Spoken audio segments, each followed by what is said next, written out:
Vitória justa do Guarani, o time lutou, guerreou muito, apesar de um equívoco aí inexplicável do técnico Moser, quando tirou o Giovanni Augusto, que não pediu para sair e saiu bravo, nós tivemos essa impressão, mas ainda deu para segurar o samba.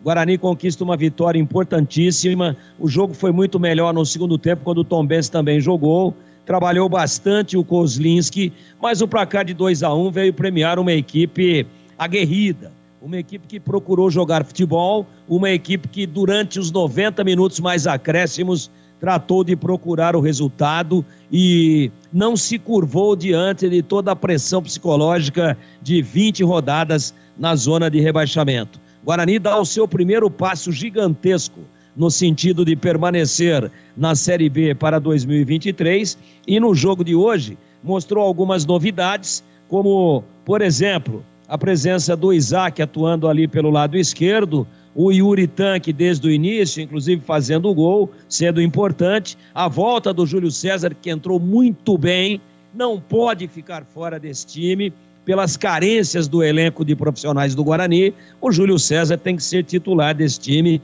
inclusive ia fazendo um golaço, proporcionando aí uma grande defesa ao Felipe Garcia, já com o placar em 2-1 para o Guarani. O Guarani jogou junto, para mim, grande expressão técnica foi sacada, que foi o Giovanni Augusto, mas alguns destaques importantes, como o Jamerson, que fez um partidaço, o próprio Júlio César, que entrou muito bem na partida, Rodrigo Andrade, quando teve pernas. Então, nós tivemos um jogo que pode ser contado da seguinte maneira: no primeiro tempo, só um time procurando, propondo e tentando o gol, e o outro apenas se defendendo. Quem propôs o jogo foi o Guarani. E aí o placar justo da primeira etapa, com o gol marcado de cabeça num belíssimo cruzamento do Jamerson pelo Yuri Tanque. 42 minutos, o Guarani fez 1-0. Este foi o marcador parcial da primeira etapa.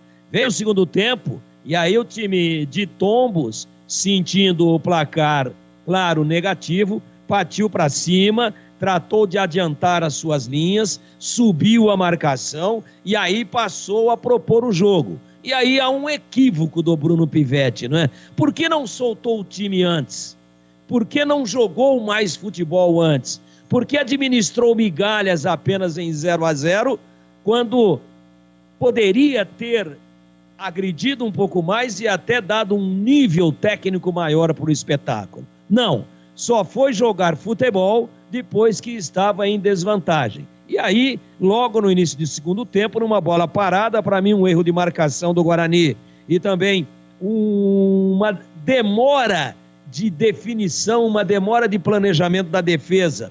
Demorou um pouco para saber o que ia fazer do Kozlinski, bateu a bola o Bonilha e o Ednei, zagueiro que passou pela Ponte, pelo Cuiabá, de costas para o gol, deu uma casquinha para trás e jogou a bola na lateral da rede do lado oposto, uma falta fechada, uma falta próxima da linha de fundo. Empatou o jogo o Tombense quando foi para cima do Guarani, aí uma preocupação muito grande no semblante do torcedor bugrino, como é que vai ser, como é que o time vai reagir, mas logo em seguida, a 10, portanto 3 minutos depois, para mim de forma irregular, estava impedido o Edson Carioca, mas isso não importa no rebote do goleiro Felipe Garcia, numa bomba do Giovanni Augusto de fora da área, ele estava do lado esquerdo, fez a diagonal, levou para a direita e bateu, botou na rede o Edson Carioca, que teve o gol a seu favor, mas teve uma atuação muito discreta, 10 minutos, 2-1, e aí o Guarani segurou a onda. Correu muitos riscos, mas também poderia ter feito o terceiro gol. O jogo foi muito agradável no segundo tempo, e a gente tem que dizer que o lado forte, o lado de destaque, o lado em que realmente as coisas aconteceram a favor do Guarani, foi o lado esquerdo, com o Jamerson fazendo uma grande partida e com triangulações importantes ali por aquele setor, com o Isaac e também com o Giovanni Augusto. Para mim, um placar absolutamente correto, independentemente de uma irregularidade, de erro de interpretação. A interpretação da arbitragem no gol do Edson Carioca foi a seguinte: o goleiro defendeu, mas depois ele dá um tapa na bola complementando a defesa. E aí é que a bola se oferece para o Edson Carioca. Primeira interpretação, foi uma defesa? Segunda interpretação, no segundo toque dele, quando ele está caído e dá um tapa, ele teria feito um passe para o Edson Carioca, e aí fazendo um passe fica descaracterizado o impedimento, porque quem passou a bola para ele foi um adversário.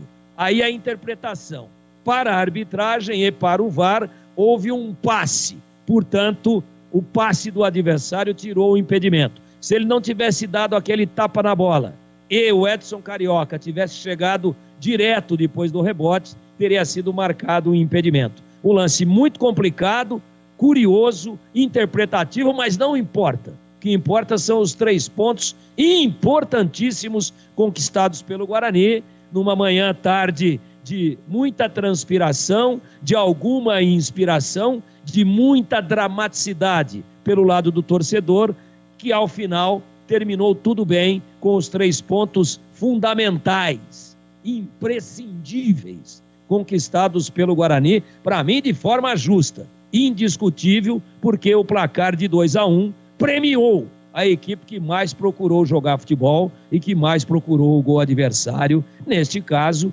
indubitavelmente o Guarani Futebol Clube, no final justo sim. Guarani 2, Tombense 1, meu caríssimo Edu Pinheiro.